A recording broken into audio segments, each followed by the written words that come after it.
We are joined here with Sylacauga Magical Marble Festival Chairman, Dr. Ted Spears, here to talk about day one of the 14th annual Sylacauga Magical Marble Festival. And even though you can tell the weather hasn't been as cooperative, Dr. Ted, how would you describe things so far, the way things are moving? They're moving along beautifully. Because of the rain, I thought it would be a problem, but we've had about 12 or 15 people already here. They brought their marble pieces with them. The library is filling up with pieces for the sale room, and the weather seems to be clearing, so we're on schedule, and we're going to be here until the 16th, and we have 32 people registered, 32 sculptors from all over the United States, and we have Francesco Gazzi, our featured sculptor from Pietrasanta, Italy, has been in town for 2 days enjoying the community and learning more about Sylacauga. So now we're going to have the opportunity to do the same thing with the other 33 people. Well, that sounds like a real busy event. And just so far as day one, and we hear heavy equipment in the background as we have city workers from the city of Sylacauga helping the sculptors to walk over to the truck, the flatbed trailer with the huge pieces of marble that they can pick from to sculpt. And so we're glad to see things moving. And you see the tents, people are, like you mentioned, slowly trickling in. And we, of course, hope for a better day tomorrow. But being that this is the 14th annual Sylacauga Magical Marble Festival, not long ago we were down here on the corner where Bluebell has this huge brand new expansion. And just talk about just over the years, just how it's progressed from moving to basically maybe half a block on the corner to what we have now here at Central Park. That's an interesting question, and it's one of the most delightful things that we're proud of.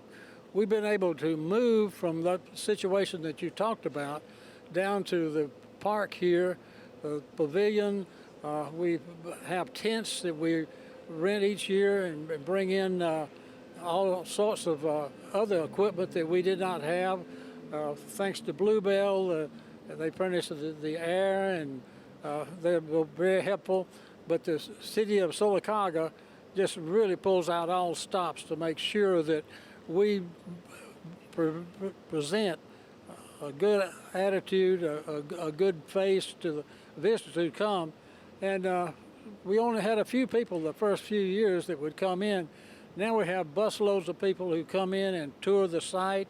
They go to the library and look at the marble gallery that we now have, which is new for this year. And 14 years ago, we didn't have any pieces of marble in the library. Now we've got about 35 or 40 beautiful pieces, and we probably have the best sculpture marble anywhere in the Southeast or anywhere in the U.S. So I'm delighted with the progress that we've made, and we are attracting a more skillful sculptors than what we started out with. Although we have beginning sculptors even now, the majority of our people who come here because of the beautiful white marble and the way in which we treat them and welcome them and help them with their art of sculpting.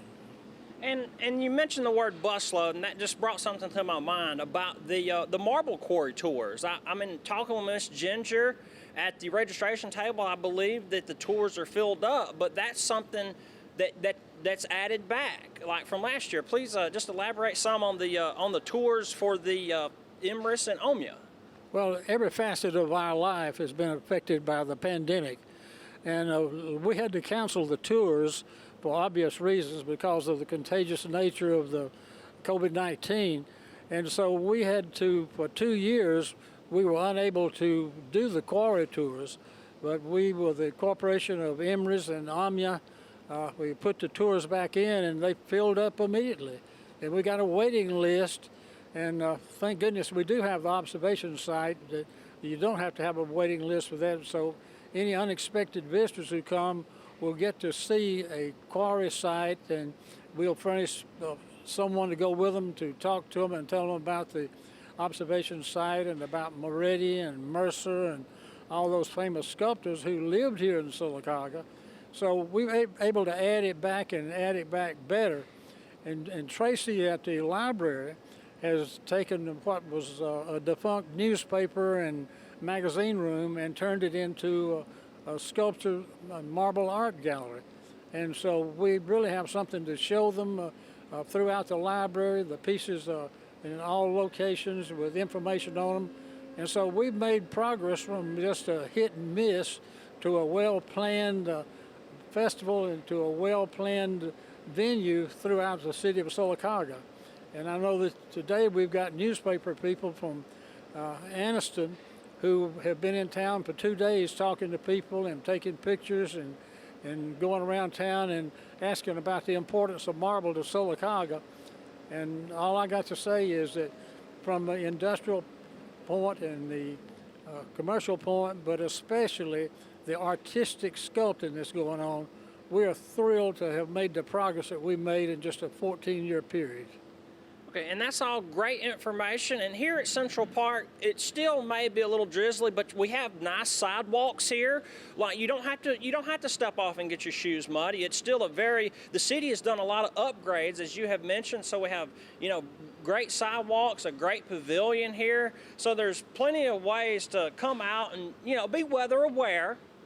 But there's plenty of ways to come out and, keep your feet dry, keep dry, just have maybe a basic umbrella and plenty of ways to experience things.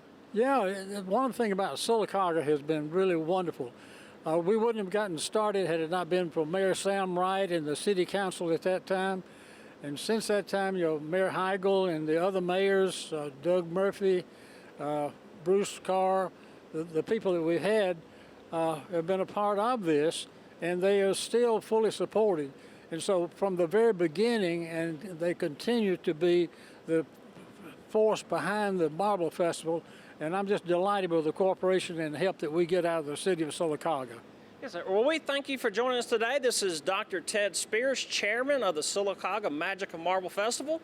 This is Robert Pearson Jr. reporting for WOTM and WOIL TV.